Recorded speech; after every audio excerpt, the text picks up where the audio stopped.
Good morning student. आज मैं आपको लेसन 9 आनुवंशिकता और विकास का मेंडल के जो नियम थे उनके बारे में बताने जा रही हूँ। मेंडल ने मटर के पौधों पर अनेक प्रयोग करे, तो मेंडल ने उसके आधार पर कुछ नियम दिए थे। मेंडल ने क्या किया, ये मेंडल था, इसका पूरा नाम था Gregor John Mendel. John Mendel ने मटर के पौधों पर अनेक प्रयोग किए कि जो गुण हैं एक पीढ़ी से दूसरी पीढ़ी में कैसे जाते हैं, ये देखने के लिए मटर के पौधे के विकल्पी लक्षणों का उसने अध्ययन किया। कौन कौन से लक्षण थे वे, जैसे गोल झुर्रीदार बीज, लंबे और बौने पौधे, सफ़ेद और बैंगनी फूल। इन प्रकार के जो गुण हैं वे आगे नई पीढ़ियों में कैसे दिखाई देंगे, उसके लिए उन्होंने कुछ क्रॉसिंग करवाई उनकी आपस में, जिस जन्म प्रक्रम से वो गुजरे और फिर उन्होंने जो नई पीढ़ी पैदा हुई उस पीढ़ी में कैसे पौधे दिखाई दिए।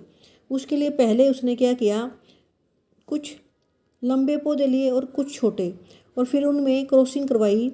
तो प्रथम संतति पीढ़ी जो F1 जनरेशन थी, प्रथम संतति पीढ़ी मीन्स F1 में कोई पौधा बीच की ऊंचाई का नहीं था, सभी पौधे लंबे थे। इसका अर्थ है कि दो लक्षणों में से केवल एक पैतृक जनकीय लक्षण दिखाई दे रहा है। कौन सा गुण दिखाई दे रहा था, लंबापन। उन दोनों का मिश्रित प्रभाव दृष्टिगोचर नहीं हो रहा कि जो छोटे पौधे उसने लिए थे वो छोटे पौधे दिखाई नहीं दिए, सारे लंबे पैदा हुए पहले जनरेशन में। तो अगला प्रश्न था कि क्या F1 पीढ़ी, बिल्कुल F1 पीढ़ी के जो पौधे हैं क्या अपने पैतृक लंबे पौधों जैसे हैं, लेकिन ऐसा नहीं था। मेंडल ने अपने प्रयोगों द्वारा ये सिद्ध करने के लिए क्या किया, फिर उन पैतृक पौधों का स्वपरागण करवाया, आपस में क्रॉसिंग करवाई। तो उनसे जो F2 जनरेशन पैदा हुई, उस F2 पीढ़ी में कुछ लंबे पौधे थे और कुछ छोटे पौधे थे। जो लंबे पौधे थे वे ज़्यादा थे, छोटे पौधे कम थे। लगभग 75% पौधे क्या थे, लंबे, और 25% पौधे क्या थे, छोटे। अतः लैंगिक जनन द्वारा उत्पन्न होने वाले जीवों में किसी भी लक्षण की दो प्रतिकृति वंशानुगत होती है। जब एक लक्षण किन से बनता है, दो जीन से मिलकर बनता है। किसी भी लक्षण के लिए ये ध्यान रखना, दो प्रतिकृति वंशानुगत होती है, एक मदर से आती है, एक फादर से। ये दोनों एक समान हो सकते हैं अथवा भिन्न हो सकते हैं, ये उनके जनक पर निर्भर करता है। जो उनके मदर फादर है ना, कि दोनों कैसे उसके पास आ रहे हैं एक लक्षण बढ़ने के लिए, दोनों सेम हैं या दोनों अलग हैं।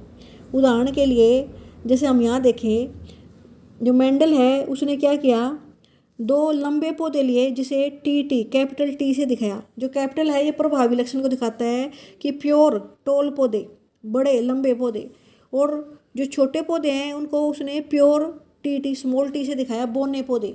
इनमें आपस में परागण करवाया, क्रॉसिंग करवाई, तो उसे सारे पौधे कैसे मिले, टी। अब देखो ये जो पौधा बना इसमें एक स्मॉल टी भी आने लग रहा है, मतलब अप्रभावी गुण था, बोनापन अप्रभावी था तभी तो दिखाई नहीं देगा। दूसरा इसके साथ देखो आप क्या बना, टी। अब जो पहले वाला है लास्ट वाले के साथ जब क्रॉसिंग करेगा तो क्या बनेगा, टी। जो सेकंड वाला है जब इस फोर्थ वाले के साथ करेगा तो क्या बनेगा, टी। सारे हमारे एक कैपिटल टी आया, एक स्मॉल टी आया, मतलब सारे लंबे पौधे। कैसे, अगर एक टी भी आ गया ना, क्योंकि ये टी प्रभावी गुण है। प्रभावी गुण वो होते हैं जो बताते हैं कि जो नेक्स्ट जनरेशन होगी, नेक्स्ट जो बच्चे पैदा होंगे वो कैसे होंगे, जो उनके लिए उत्तरदायी होंगे। और ये जो टी और टी दो दो दिखा रहे हैं ना, मैं ये टी दिखा रही हूँ। आप एक लक्षण के लिए दो कॉपी आती हैं, एक मदर से एक फादर से। तो ये जो जीन्स हैं, ये जीन्स हैं वो दिखाई दे रहे हैं, लंबापन और बौनापन तो उसका लक्षण है, और एक लंबेपन के लिए मैंने दो टी लगाए हैं, और जो प्रभावी गुण होंगे उनके लिए हम कैपिटल वर्ड यूज करेंगे, बड़े अक्षर, और जो छोटा जो अप्रभावी लक्षण होगा उसके लिए मैं स्मॉल टी यूज कर रही हूँ। तो लंबे और बौने पौधों में जब उसने क्रॉसिंग करवाई, पॉलिनेशन करवाया, तो उसे सारे लंबे पौधे मिले। लेकिन वे लंबे पौधे अपने पेरेंट्स की तरह नहीं थे कि प्योर हो। क्यों प्योर नहीं है, एक बड़ा टी है उसमें एक छोटा टी है, मतलब जो ये बोनापन है ना ये छुप के आ रहा है, ये बोनापन भी आ रहा है आगे जनरेशन में, नेक्स्ट जनरेशन में आपको बोनापन दिखाई नहीं दे रहा, लेकिन वो आ रहा है बोनेपन का गुण। वो उसे कहाँ दिखा, इस F1 जनरेशन में तो सारे लंबे पौधे दिखे, फिर उसने इन आपस में इनका स्वपरागण कराया F1 जनरेशन का। कैसे, उसने ये टी एक बड़ा टी और एक कैपिटल टी और एक स्मॉल टी वाले पौधे लिए, उनका स्वपरागण जब करवाया तो कैसे मिले उसे पौधे, पहले का करवाया तो टी, पहले वाले को दूसरे वाले से करवाया तो फिर उसे एक स्मॉल टी और एक कैपिटल टी, सेकंड वाले को जब इसने जीन्स को ऐसे करवाएगा तो क्या बनेगा, टी।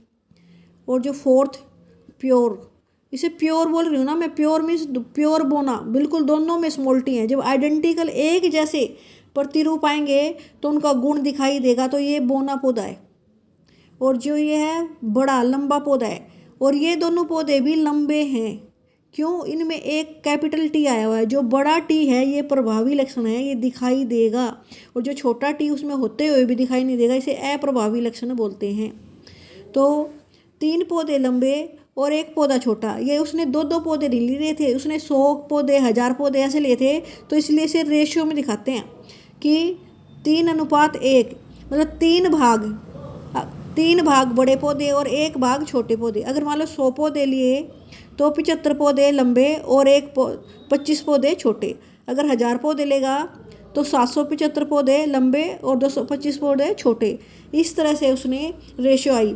जो पहली जनरेशन आई सारे बड़ों की आई थी, लेकिन बड़े पौधों में छोटे पौधों का गुण छुपा हुआ था, वो अगली जनरेशन में दिखाई दिया।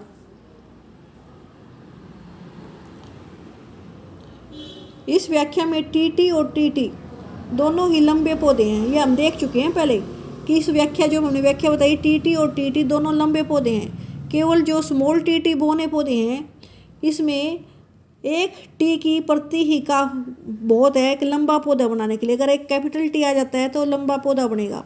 और बोनेपन के लिए स्मॉल टी की दोनों प्रति होनी चाहिए, कि माँ से भी उसे स्मॉल टी मिले और फादर से भी। एक जो जीन आए दोनों स्मॉल टी वाले आए तो वो ही तभी वो बोना पौधा दिखाई देगा। तो कैपिटल टी किसको दिखाता है, प्रभावी लक्षण को, जो नए जीव में दिखाई देगा। और जो छोटा टी है वो केवल अप्रभावी लक्षण है, वो केवल तभी दिखाई दे सकता है जब दोनों एक जैसे गुण, एक जैसी प्रतिरूप मदर से और फादर से उसको मिलेगा। अब उसने एक प्रयोग और करा। जब मटर के पौधों में एक विकल्पी जोड़े के स्थान पर 2 विकल्पी जोड़े लें, मतलब 2 गुण लें, जैसे गोल बीज एवं लंबे पौधे के साथ, उसने लंबे पौधे और गोल बीज, उसके साथ झुर्रीदार बीज और बोने पौधों का संकरण कराया। 2 गुण ले लिए, लंबे पौधे और गोल बीज, झुर्रीदार बीज और बोने पौधे, और उनका आपस में संकरण कराया। क्रॉसिंग जिसे मैं बोल रही हूँ उसका मतलब संकरण कराया। तो उसे जो पौधे मिले F1 जनरेशन में, वे सारे क्या थे, लंबे और गोल बीज वाले। तो इसका मतलब लंबापन और गोल बीज ये क्या है, प्रभावी लक्षण है। तो F1 में सारे उसे लंबे पौधे मिले, उनके जो बीज थे वे सारे गोल थे। फिर उसने F1 जनरेशन में उनका स्वनिषेचन करवाकर F2 पीढ़ी प्राप्त की। F2 पीढ़ी में उसे क्या मिले कि कुछ पौधे तो लंबे थे, उनके बीज गोल थे, और कुछ पौधे झुर्रीदार थे, उनके बोने पौधे थे। उसके साथ कुछ में संयोजन मिला, कुछ में मिक्सिंग मिली।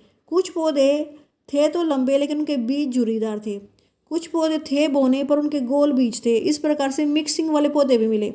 तो F2 जनरेशन में उसे भिन्न भिन्न प्रकार के गुण दिखाई दिए। जो अगली F2 पीढ़ी आई तो उसने ये कहा कि लंबापन हो चाहे बोनापन हो, गोल होता है झुर्रीदार लक्षण, स्वतंत्र रूप से वंशानुगत हो रहा है। मतलब ये लक्षण आगे पीढ़ियों में जाते हैं, दिखाई देंगे या नहीं देंगे ये तो उनका प्रभावी और अप्रभावी होना बताता है, लेकिन ये आगे नेक्स्ट जनरेशन में कोई भी गुण है वो जाता जरूर है। दिखाई कब देगा, जब वो प्रभावी होगा। इसके लिए उसने जो मैंने आपको बताया 2 गुण लिए, तो गोल और हरे पौधे, और ये झुर्रीदार और पीले बीज। इस तरह से जैसे दिखा रहा है, गोल हरे बीज, झुर्रीदार पीले बीज। तो पहले में सारे उसको गोल और पीले बीज मिले। जो गोल और पीले बीज है इसका मतलब गोल और पीलापन क्या है, प्रभावी लक्षण है। फिर उसने गोल और पीले बीजों का, गोल और पीले बीजों से ही 100 परागण कराया। तो नेक्स्ट जनरेशन में उसे मान लो उसने कुल 556 बीज मिले, तो उसमें से 315 गोल पीले मिले। नेक्स्ट 108 उसे गोल हरे बीज मिले, 101 झुर्रीदार पीले, 32 झुर्रीदार और हरे बीज मिले।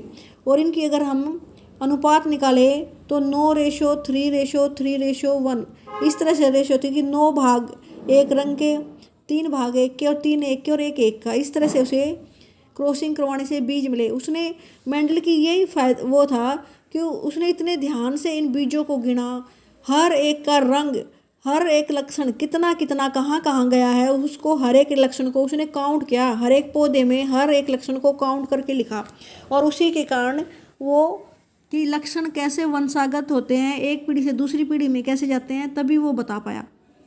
आज हम स्टूडेंट इतना ही पढ़ेंगे। आप इस चैप्टर को यहाँ तक रीड कर लेना।